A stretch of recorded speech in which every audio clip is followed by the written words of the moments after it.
Olá, meu amigo, olá, minha amiga. É com satisfação que estamos mais uma vez juntos para falarmos da Palavra de Deus. Estamos iniciando o penúltimo estudo da série Graça e Salvação. Hoje falaremos sobre o sábado. Vamos pedir que Deus esteja conosco nesse estudo? Oramos. Querido e amorável Pai, pedimos que seu Santo Espírito venha estar presente no coração de cada pessoa que estiver estudando esse vídeo e também de mim ao apresentar, porque reconhecemos que sem Ti nada somos. Pedimos que o seu Santo Espírito abra corações para que possamos juntos crescer em espírito e em verdade. Isso lhe pedimos e agradecemos em nome santo de Jesus. Amém. Existem pessoas que acreditam na palavra de Deus, acreditam na Bíblia, só que elas não sabem qual é a lei de Deus. E automaticamente essas pessoas observam só 9 mandamentos da lei de Deus e negligenciam apenas um quarto mandamento, o sábado. Por isso vamos dedicar um tempo específico e um tempo especial ao sábado. Contrapartida, existe outro grupo de pessoas que entende que Deus não aboliu a sua lei, que sabe qual é a lei de Deus, os 10 mandamentos, só que essas pessoas se apegam àquelas repreensões que Jesus deu aos fanáticos, aos legalistas, aos fariseus. E aí ela leva o sábado com leviandade. Iremos, no decorrer desse estudo, tratar com esses 2 tipos de assuntos principais. No estudo anterior, vemos que a graça de Deus não anula a lei. Muito pelo contrário, ela nos dá poder, nos capacita a obedecer à lei de Deus. Agora, qual é a lei de Deus? Me acompanhe em Eclesiastes 12:13. Tudo o que já foi ouvido é: teme a Deus e guarda os seus mandamentos, porque isso é dever de todo homem. O que é dever de todo homem? Guardar os mandamentos de Deus. É dever só do povo de Israel? Não. É dever de todo homem. Se você ama a Deus, guarde os seus mandamentos. Esse é dever de todo homem. Na Bíblia existem vários tipos de leis, e uma delas é as leis cerimoniais. Cerimoniais já vem da palavra cerimônia, se faz uma cerimônia. Essa cerimônia não é sem sentido. Todas as cerimônias têm um sentido. Quais eram as leis cerimoniais? O ritual ali do santuário, a Páscoa, né? Matar um carneiro. E essas leis cerimoniais tinham um sentido, uma promessa, e significava a primeira vinda de Cristo. Cristo cumpriu essa promessa, hoje não precisamos mais matar carneiro. Já foi cumprido a promessa. Hoje existem leis cerimoniais? Existem. O batismo, a Santa Ceia, são cerimônias, são leis cerimoniais da nossa atualidade. Existem na palavra de Deus também leis de saúde. Essas leis de saúde também não foram abolidas, muito pelo contrário, essas leis de saúde foram ampliadas. Um exemplo disso no livro de Daniel. O livro de Daniel, ele é um livro profético. Ele não estava falando para aquela época, tanto é que no final do livro Deus pediu para selar. O livro de Daniel é um livro para a nossa época. Lá no livro de Daniel tem uma história de que Daniel foi vegetariano numa época ali do seu tempo. Daniel nem era vegetariano, só foi vegetariano naquele período.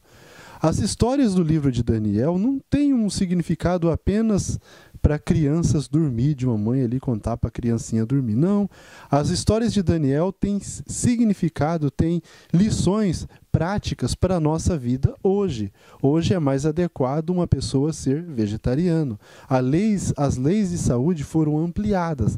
Devemos observar as leis de saúde no Antigo Testamento, as leis de saúde do Novo Testamento e ainda outras para a nossa época. Hoje existem mais doenças, hoje o cuidado tem que ser maior com a saúde do que nos tempos passados. As pessoas também se confundem muito. O jejum é mais adequado para pessoas carnívoras. Para pessoa vegetariana, o jejum é outro. Ellen White, ela comenta sobre o jejum. Nós devemos comer aquilo que é permitido para a nossa época, aquilo que é adequado para a nossa época, sermos o quê? Vegetarianos. Só que ser vegetariano não basta. Devemos comer o quê? Em proporção adequada. Devemos ser temperantes. Esse é o verdadeiro jejum. Comer o que é correto, na forma correta e na quantidade correta. Um estilo de vida ali completo. Esse é o verdadeiro jejum que agrada a Deus. Infelizmente, Satanás tenta enganar as pessoas e mostrar um Deus diferente do que ele é. Tenta denegrir a imagem de Deus. E o que a maioria das pessoas evangélicas elas acreditam? Elas acreditam que Deus ele se fica feliz quando a pessoa está passando fome. Exemplo, olha, tem uma dificuldade, a gente tem que fazer jejum, porque senão Deus não vai ouvir a gente. Como se fazer uma greve de fome, né? Igual um governador uma vez fez no estado aí no passado, uma greve de fome para a pessoa ouvir. E Deus vai lá no céu olhando e fala, agora você está passando fome, né? Está vendo que é bom, agora eu vou te ouvir. Não tem nada a ver com isso. Na verdade, quais são os animais, quem conhece os animais, que mais jejuam? Os animais carnívoros, eles não comem todos os dias. Os animais vegetarianos, eles quase não jejuam. Você não vê uma vaca jejuando. E você vê um cachorro jejuando, um gato jejuando. Então, o jejum adequado para o vegetariano é um estilo de vida saudável. Agora, uma pessoa carnívora, naquela época de Cristo, era muito adequado você fazer jejum. Rotina fazer jejum, que fazia bem para o estômago da pessoa. Não para impressionar Deus com o jejum, mas para a própria saúde do indivíduo.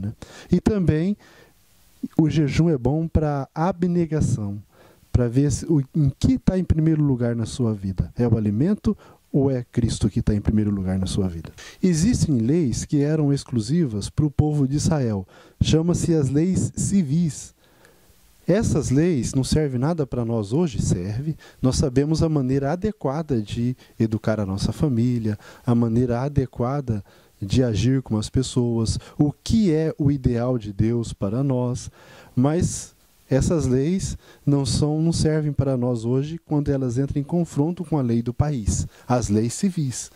Então, nós devemos respeitar o país onde a gente vive, desde que essas leis civis do país atual não entrem em confronto com as leis morais de Deus. Agora, existem na Bíblia os 10 mandamentos. Os 10 mandamentos não são leis civis, não são leis de saúde, não são leis cerimoniais, é a lei moral, ela é eterna para a raça humana. Mesmo na nova terra, ela existirá, será respeitado os 10 mandamentos. Impressionante que existe algo do Antigo Testamento que não é nem uma lei moral, é uma regra. E essa regra, por a maioria das religiões, ela é observada. Por que as pessoas observam a regra, que é o dízimos e ofertas do Antigo Testamento, e pisoteiam a lei moral de Deus que foi escrita com o próprio dedo dele o sábado do 4º mandamento? Com certeza é por conveniência. Então nós não devemos ter uma religião, um cristianismo, por conveniência. A Bíblia foi escrita por pessoas inspiradas. Deus não ficou ditando a Bíblia e a pessoa escrevendo, não. Deus inspirou a pessoa e a pessoa escreveu. Tanto é que nós não podemos ficar presos a palavras. Nós devemos entender o princípio. Tanto é que também nós não devemos ficar presos a um contexto apenas. Devemos estudar todos os contextos sobre aquele assunto para ter uma visão ampla. Porque um autor ele pode ter escrito um versículo e usado palavras que ficou ali preso àquela situação. Mas o princípio não ficou preso. E quando nós olhamos aquele tema de um outro ângulo, por um outro autor, aquilo clareia mais para nós da época aqui do século XXI.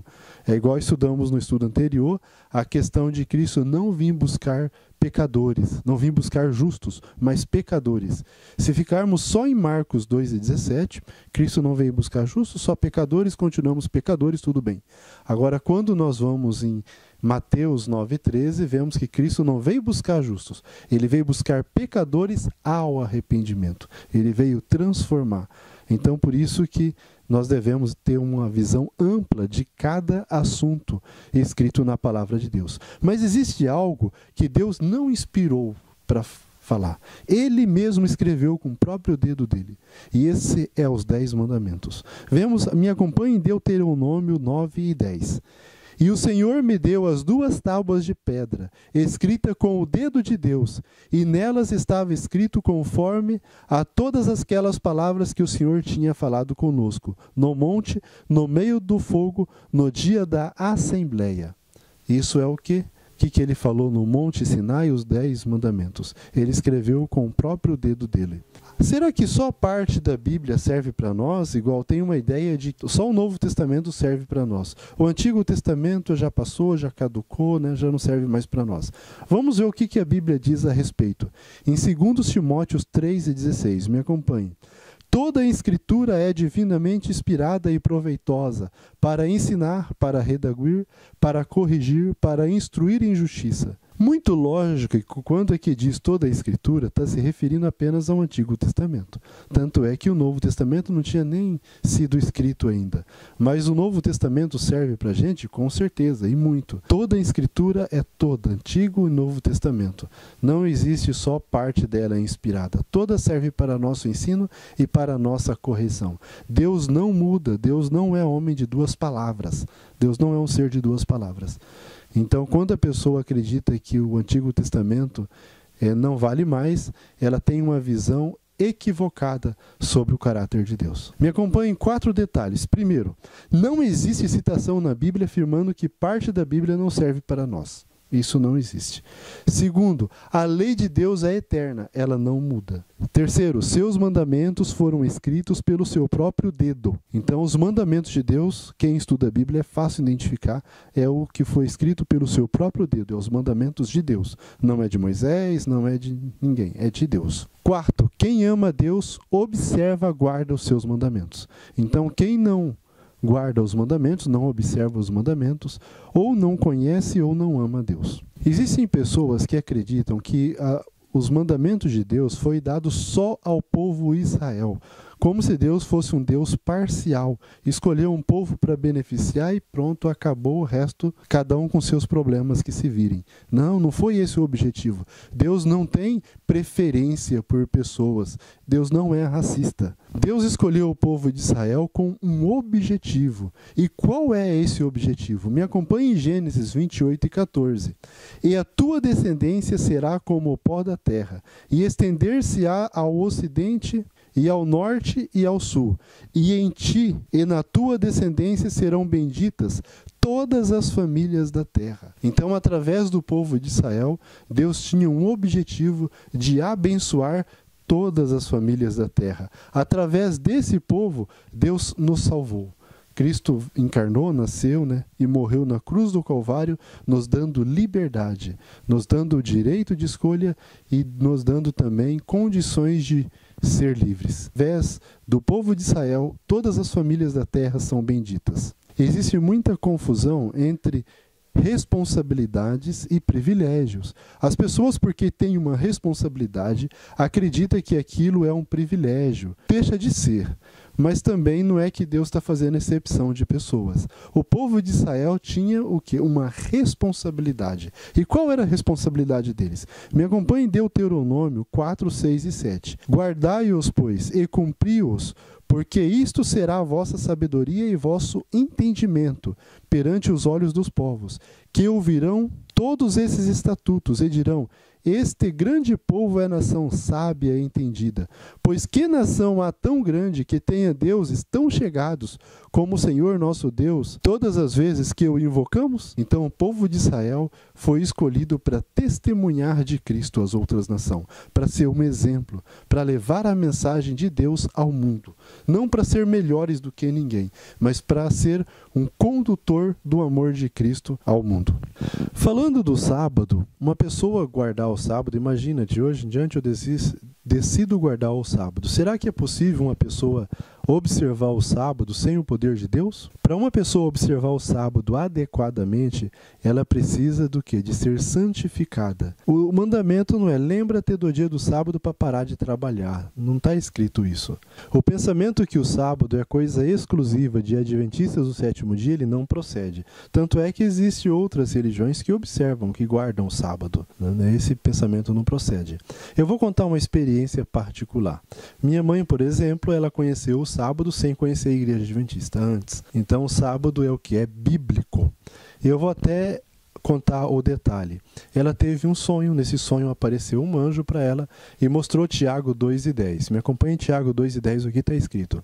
Porque qualquer que guardar toda a lei e tropeçar em um só ponto se tornou o culpado de todos. Ela orou, pediu a Deus que mostrasse que ponto que faltava para ela, já que Deus estava mostrando isso. Ela com as irmãs dela, as minhas tias, resolveram estudar a Bíblia completa, de Gênesis a Apocalipse. E em Isaías, ela se deparou com... Me acompanha em Isaías 66, 22 e 23. Porque como os novos céus e a nova terra que hei de fazer estarão diante de minha face, assim diz o Senhor. Assim também há de estar vossa posteridade ou vosso nome. E será que desde uma lua nova até a outra, e desde um sábado até a outro, virá toda a carne a adorar perante mim, diz o Senhor. Note que a palavra de Deus é clara, diz a nova terra restaurada. E essa passagem foi escrita depois que o povo de Israel tinha conquistado Canaã.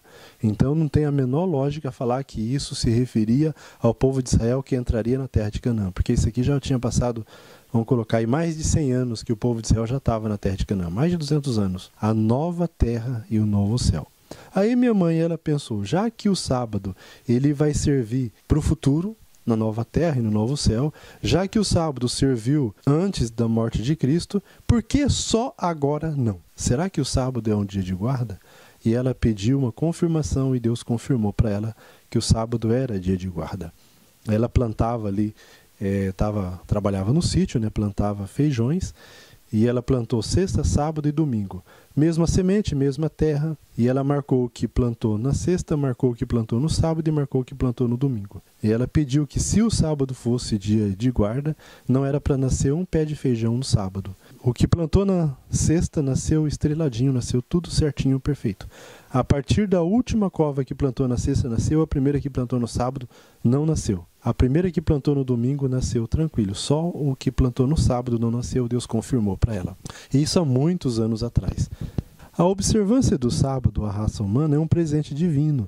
Nós encontramos isso em Gênesis. O sábado não foi dado ao povo de Israel. Ao povo de Israel foi dado a escrita. Tanto é que o livro de Gênesis quem escreveu foi Moisés. O sábado já existia, as pessoas já observavam. É um presente de Deus.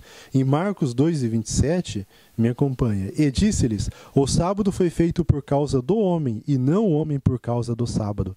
Imagina uma pessoa dar um presente e você faz pouco caso desse presente. Você acha que a pessoa vai ficar feliz? Então, quem faz pouco caso do sábado, está fazendo pouco caso de um presente que Deus deu a você. Quem não possui comunhão com Cristo, não observam o sábado. Porque para observar o sábado, precisa de comunhão constante com Cristo. O sábado não é um dia, lembra-te do dia do sábado para parar de trabalhar. Não é assim que está nos 10 mandamentos.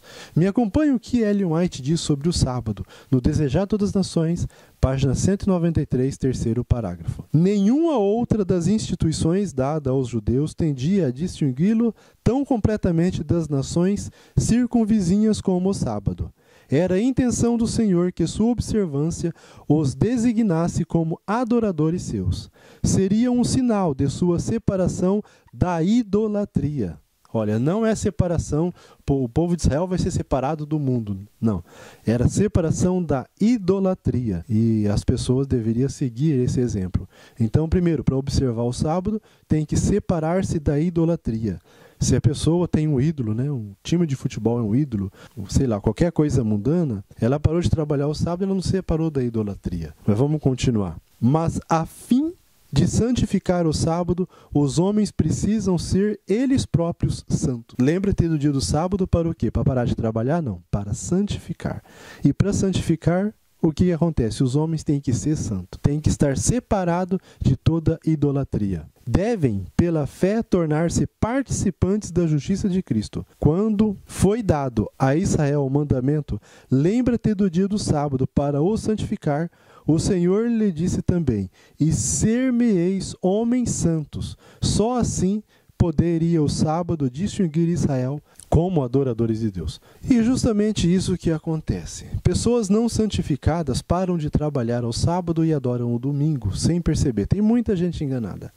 Ela não tem uma comunhão constante com Deus, ela tem uma religião, de repente, ali, interesseira, com segundas intenções, né? Aí ela para de trabalhar aos sábados, mas anda ansiosa para o sábado terminar para fazer os desejos da carne. Aí quando chega o domingo, ela fica feliz, porque ali vai fazer os desejos da carne. Essas pessoas não observam o quarto mandamento, elas param de trabalhar aos sábados. Para Deus isso não vale. Ainda que eu dê o meu corpo para ser queimado, se não tiver amor, nada disso adianta. E uma pessoa que não é santificada, ela se apega geralmente a alguns enganos. Primeiro é a questão do princípio e preceito. Ela fala, nossa, eu tenho que alimentar minha família.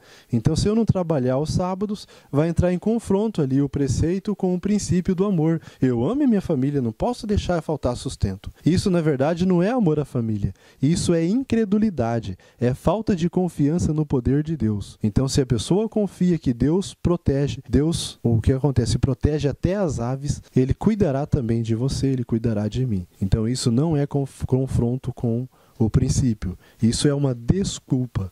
E muitas pessoas pegam muitos versos em que Deus está repreendendo justamente essas pessoas que observam a lei de Deus, inventam muitas regras, mas observam sem amor, observam sem ser santificadas. E aí ela pega essas passagens, né, que tinham absurdos de que deixar uma pessoa aí passar necessidade, acontecer um acidente, não socorrer aquela pessoa porque é sábado. Imagina uma parente, um amigo, ou até um desconhecido, houve um acidente ali.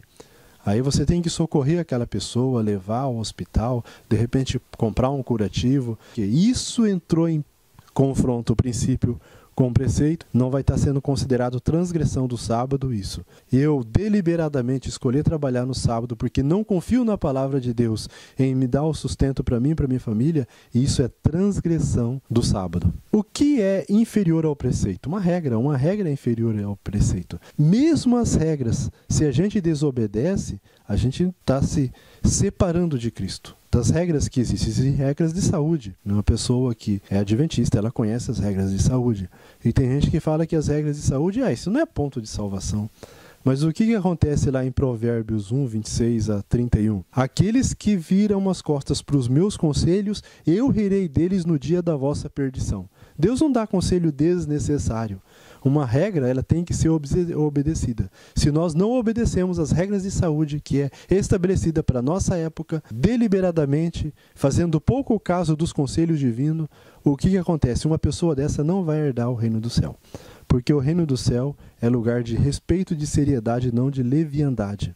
Olha como que Deus tratou Moisés, tinha negligenciado uma regra, a regra da circuncisão.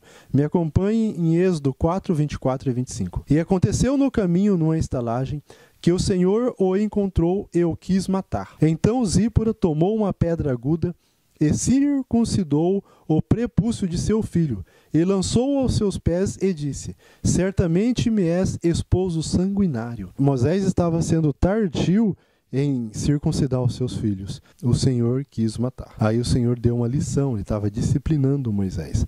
Me acompanhe em 2 Samuel 6, 6 e 7. Outra pessoa que desrespeitou uma regra de Deus, olha o que aconteceu com ele. E chegando à eira de Nacon, estendeu-os a mão à arca de Deus, e pegou nela, porque os bois a deixaram pender. Estava transportando a arca de Deus, passou num lugar, a arca pendeu, e aí Uzá segurou, estendeu a mão e segurou.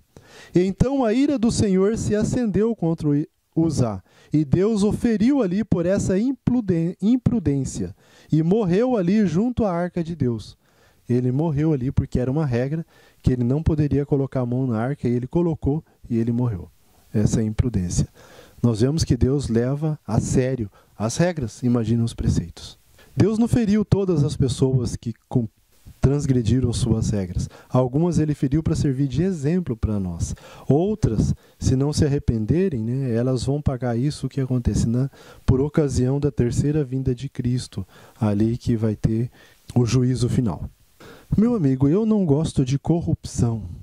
E o ser humano, naturalmente, ele gosta de corrupção. Devemos pedir a Deus que separe de nós a corrupção. O ser humano, de forma natural, ele é hipócrita. Ele não gosta de corrupção quando beneficia os outros e não beneficia ele. Quando beneficia ele, aí ele gosta de corrupção. Igual uma vez um amigo meu numa fila, ele estava lá na fila e na frente dele uma pessoa chegou para conversar com um que estava na frente dele, né? E começou a falar mal ali do quadro político, né? Das pessoas, dos outros, e entrou na frente e furou a fila. Aí ele chamou a atenção dele, falou: meu amigo, você está furando a fila aqui na frente, né? Eu tenho uma dúvida. Será que você seria mais honesto do que os políticos que sofrem pressão para ter acordos, sendo que aqui, sem pressão nenhuma, você está furando a fila? Então aquela pessoa é o quê? Uma hipócrita. Reclama do país, mas ela é um desonesto. Então vamos pedir a Deus que transforme o nosso coração. Se nós não gostamos da corrupção, vamos não gostar da corrupção, não ser parcial. Cristo, para nos redimir, ele largou o seu lar de glória. Ele largou uma coroa de ouro.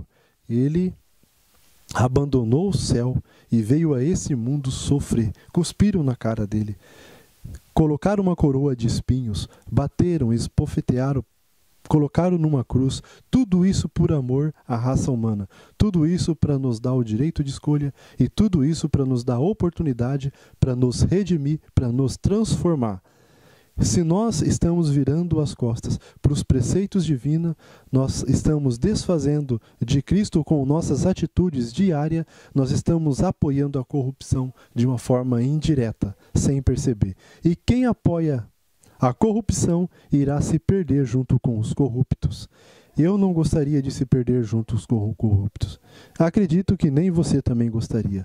Vamos entregar nossa vida nas mãos de Deus hoje, antes que seja tarde demais. Pedir que Deus nos transforme, para que possamos morar num lar de eterna felicidade junto, aonde não haverá corrupção, aonde não haverá morte, aonde não haverá dor, aonde haverá somente o bem. Esse é o meu desejo e até o nosso próximo encontro. Em minhas trevas Cristo achou-me, tocou os meus olhos e fez-me ver, quebrou a corrente, libertou-me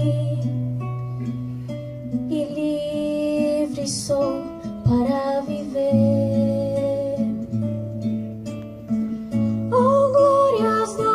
Cristo meu Senhor, que veio para salvar um pecador. Em todos os meus dias eu quero louvar, pois seu amor salvou-me, o seu poder mostrou-me, que foi por seu glorioso amor.